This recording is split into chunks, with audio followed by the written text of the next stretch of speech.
another Toyota. You're watching New Car Spin. This is actually a Lexus GX460. 460. They all look alike. That one, this one. What's the difference, right? But this one is actually a 22. So I'll show you the updates. And it's the Nightshade edition. Something. What do they call it? Black line. Black line. So there's a distinct difference between the older one, which looks like the same as the new one, but just slightly different, right?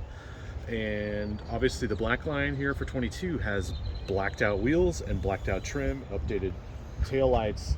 That's really all you can tell on the 22 that makes it different from the 14-year-old version. So is that right, 14, or is it 12 and a half? I think it's like 12 and a half, but close enough. Take a look at this swanky interior. Dude, look at that. That is not leather. What is that? I don't know, but if you say leather, I disagree. No, it's New Lux. That's what they call it. New Oh, Lux. okay. So they moved the air vents from the top of the dash Right. down, and then they put a touch screen up top, which is a good move. It's kind of like G-Wagon-esque, but yeah, it's not perfect. Yeah, it does have Android Auto, but you really have nowhere to put your phone. Huh? You got that little thing. You know, I don't know. It still has a V8. Yeah, which is actually the saving grace of this vehicle, frankly. Yeah. I mean, For it being this old. right, so we don't need to spend too much time on it. I mean, No. you already know what you know for the last... Dude, it's a super reliable V8 motor. Sorry, I got my bag in there. But super reliable, Yeah. right? UR motor, Yeah. 4.6 timing chain. I mean, God save the V8s. That's where I'm at. You know, no one's going to buy this. You know what they're going to buy? What are they going to buy? The new Sequoia.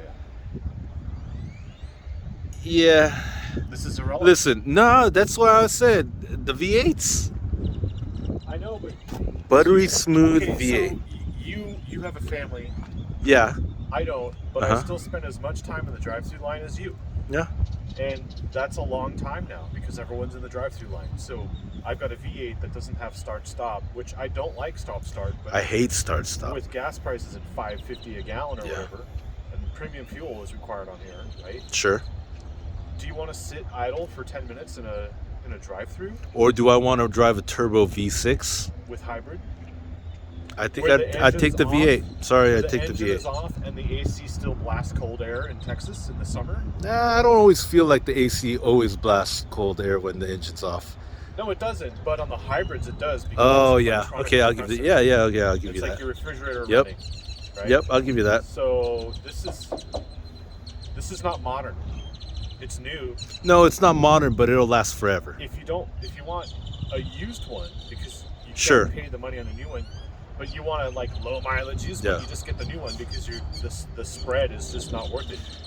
You would get a low mileage 3-year-old one for like what, 12 grand less, but you would need an extended warranty, right? You don't really need a warranty on Oh, these. you didn't fall for the trap. Nope. Nope. Okay. You I don't definitely don't need a warranty Do on you these. tow? I've never seen one of these things tow. No, Tow not really. package, though. Not really. All right, let's start it up here. I'll grab the camera. Okay. You want to drive? Yeah, I'll drive. Okay. By the way, everyone knows this, right? Like, I don't know, you got these buttons here. If you wanted to just load something in there, you could do that. I got my bag in there. It's got a very small third row. Oh, it swings open Right, it swings open. into the curb. This is based off, the I think it's Mitsubishi Montero. the road's back here. So I have two arms so I can hit you. Yeah. Right now, Do we have to go to the airport or yes, something? I do have to go to the airport, but Okay. here's the thing. We'll make this quick. It doesn't have a lot of space. If you go overseas, you know that this is the Toyota Land Cruiser Prado. They're a smaller form factor, but still rugged, still QDR with quality, durability, reliability. That's what this is known for. You mean it's not a 4Runner? So here's the funny thing, and I'm gonna level with you, Brian. I turned it on this morning, and I had this like moment of 4Runner Okay. because it's same shares a chassis, that kind of stuff. And the motor, even though it's a V8, at one moment I felt like 4Runner, but when you drive this thing because of the KDSS, okay, which is like this really cool mechanical wizardry that they've basically put sway bars that can disconnect. Yeah.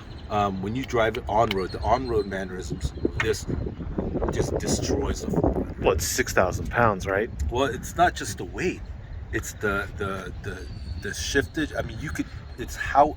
I mean, this is heavier, but when you turn, it feels tighter, and it's sure quieter because it's Okay. a Lexus. Well, let's here's the key. All right. Show Yeah. the key. Yeah. All right. Eh. Yeah. Normal. You know, I wish they would put remote start on these things. Don't they? No. I think they do, but it's some kind of like they do put remote start, but it's some like combination. And I think some of the Toyotas, what they do is they have a separate thing. Okay, so let's just be honest. This is a mid-cycle refresh, if you could even call it that. I feel like it's just like the last-ditch effort to keep it relevant, right? Before the new one comes out. So, you know, we saw all the technology upgrades on the Tundra, right? And now the new Sequoia. You know, we drove the NX, the Lexus NX here. Let me turn this down. We drove the NX, and the technology in there is amazing.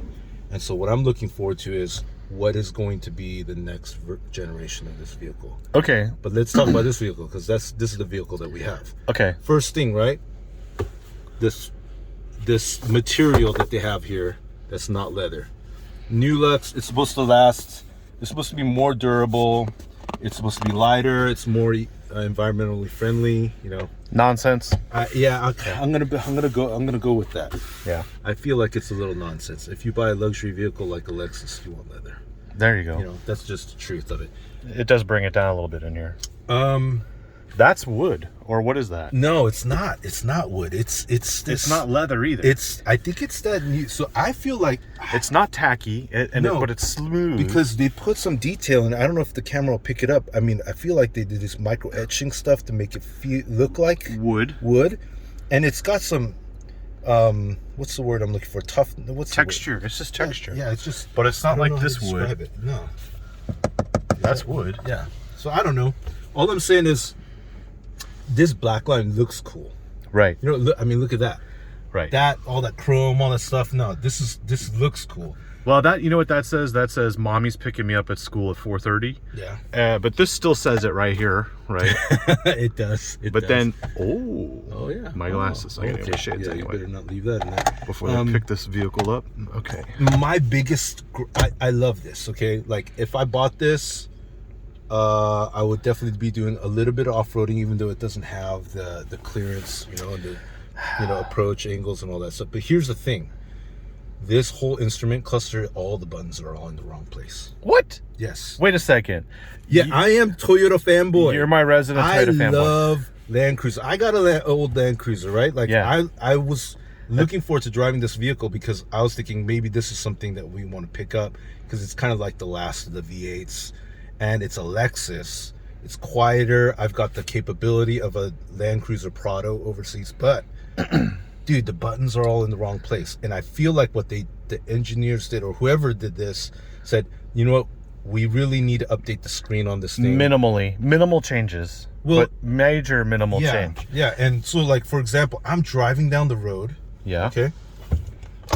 And when I adjust the audio, when I want to adjust the audio, not from the steering wheel. You go for this. I'm going for this right Yes. away. And that's a problem. Yep. Because that is not the volume, right? You know what the problem is when I drive it? What is the problem? I think, why didn't I just get a Land Cruiser? Yes. And that's the hard thing, because it's like, we don't get the Land Cruiser in the States anymore. No, so you're going to buy a Sequoia. Well, no, or I'm going to try to find the last of the V8s. And the last of the V8s, unfortunately, in this market, I mean, if you can find low mileage 200 series Land Cruiser, you're still paying over $100,000 for that. Yeah. What does this vehicle go for?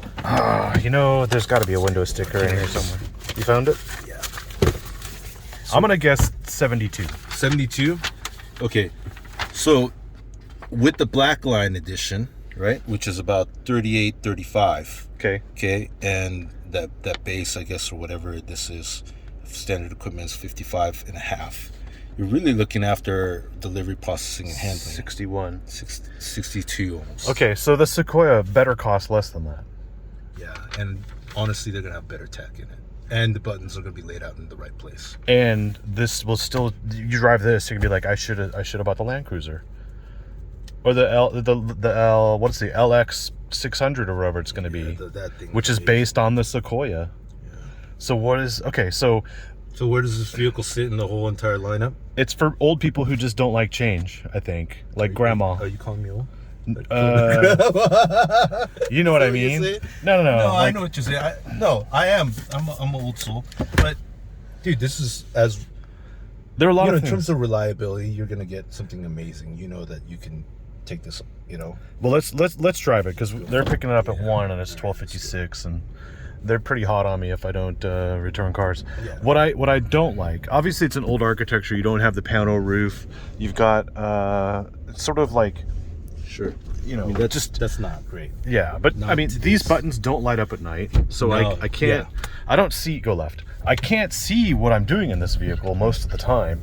And then we still have the touchpad, but we do have a touch screen, and it does have Android Auto, but you have to use USB, but it's not USB-C. It's not wireless. And there's no wireless charging.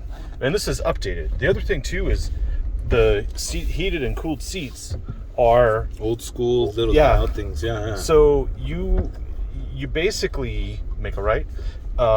You can't see this at night. It's not lit up enough, or even during the day to determine like what mode you're in. Sure. So you spend a lot of time touching things and fiddling, and that's kind of old school in a way because you know I like buttons. I'm a button freak more than I am a screen freak. But I don't know. It's just I look in the vehicle and it's just like, okay, we've got make a left. We have just features, but they all check boxes. But I'm still feeling in here like I'm shortchanged on something. Now 62 is an okay price for what this is. It looks more upscale. I just read an article today that I think the average car in America that sells is like $45,000. So I mean, for a luxury vehicle with a V8, right, and it having this quality, you know, the reliability. I know you say reliability is a myth, but let's be honest. I would take this for 20 years over any BMW. Sorry, BMW, love your cars, but just not that for a long period of time. So this is in terms of the lineup. I think that's where it stands. It's the person that keeps their car for a lot longer than the norm. Yeah, but then it's like, okay, it's reliable. It's this, it's that. But I just think with gas prices the way they are, it's not optimal. And then you got and I'm not the an Sequoia EV coming. Yes, but I'm not an EV evangelist, right? So I'm just like, I see a point to doing the hybrid because we drove the Tundra, right? Yep. And the Tundra hybrid rocked, even though you can't buy one right now. They let us drive it. I took it to Oklahoma. Over 75 miles an hour, the hybrid system doesn't work. But in the city and in a drive-through and whatever, make a left, it's functional. Here, we have a V8. We got the power. Yeah. But it's smooth. I'll give you that. Yeah. It's like, this thing is like, you can't hear anything. There's a roof rack. And and I cannot hear it. I cannot hear it. Yeah. When this sunroof is open and that roof rack is installed, there's no sound coming from this thing is Lexus quiet and Lexus comfortable. Yep. Well, I think what we're saying is if push comes to shove and you need a new car and you have no choice, you don't want to spend over 70, and you don't want to wait for the Sequoia. Right. Then this is your choice. This is the choice. Yeah. And yeah, 61 is probably a big pill, but it's going to be worth a lot of money in the future down the line because you can't get the V8. It's an off-roader. It's got a tow package. It's not leather. I mean, it's low key. Yeah. But that's the point. You get a low key Lexus that can off-road. Yeah. What's wrong with that? Nothing. So you get what you pay for. Obviously, the costs have gone up on the new tech and everything, but that's where we're at. So after having driven it and knowing that the Sequoia is coming, there's still part of me that wants this truck. There's part of me that wants the Land Cruiser. Yeah, all day long. Yeah. Any longer, you're gonna see tears coming out of my eyes. Okay. All right. Thanks for watching. Thanks for watching. Okay. Ooh. It's the V8. Oh. Yeah, that's where we're at. See ya.